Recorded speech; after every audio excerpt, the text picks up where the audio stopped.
La question qui se pose au niveau épistémologique, c'est est-ce qu'il est plus facile de prouver qu'il y a une erreur ou de prouver qu'il y a une vérité?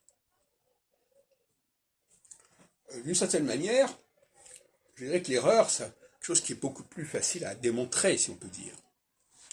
On demande que quelque chose ne fonctionne pas correctement. Maintenant, est-ce que quelque chose fonctionne idéalement? C'est une paire de manches. Ça fonctionne idéalement jusqu'à preuve du contraire. Par exemple, la langue française ou la langue hébraïque fonctionnent idéalement jusqu'à ce qu'on prouve qu'elles ne sont pas du tout idéales et qu'il y a des dysfonctionnements, il y a des incohérences, etc. Et par conséquent, le travail de euh, distinguer, comme on dit, le bon grain de l'ivraie, le travail qui consiste à montrer qu'il y a quelque chose qui ne va pas, semble quelque chose de beaucoup plus facile à comprendre, même si c'est toujours pénible, parce que le problème c'est que montrer que quelque chose ne va pas, c'est pénible pour les gens qui ont accepté cela.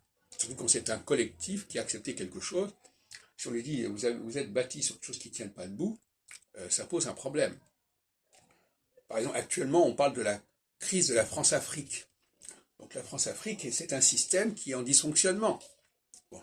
Alors, est-ce qu'il aurait fallu s'en apercevoir plus tôt et qu'est-ce qu'on peut faire pour corriger ce dysfonctionnement?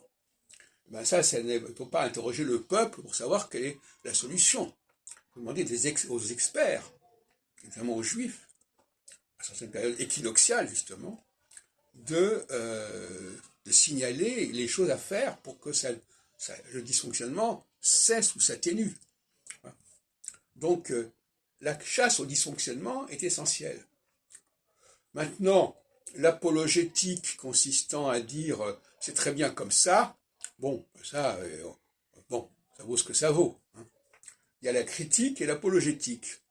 Alors, moi, je suis plutôt du côté de la critique, parce que l'apologétique consiste à dire il n'y a rien à signaler, le statu quo, c'est tout à fait satisfaisant.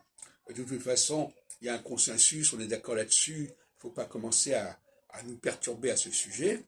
Bon, effectivement, il y a des moments où, en phase solsticiale notamment, il faut éviter les sujets qui fâchent. Il faut encourager le consensus, il faut réunir les gens malgré leurs différences autour d'une même table, alors qu'en phase équinoxiale, c'est pas du tout ça dont il s'agit. Il y a un procès qui est fait contre certaines façons de procéder, etc. Moi, j'ai une mentalité plutôt équinoxiale, mais en phase solsticiale, j'ai joué le jeu aussi. J'ai rassemblé des gens autour de moi qui n'avaient pas du tout le même avis que moi et que j'ai aidé à coexister et à cohabiter. Donc moi j'ai deux casquettes, si on veut, alternativement, de 7 ans en 7 ans. Mais effectivement, l'apologétique, il y a des moments où on est dans l'apologétique. On dit voilà, bon, être français, c'est bien, la langue française, c'est bien, voilà, il ne faut pas cracher dans la soupe.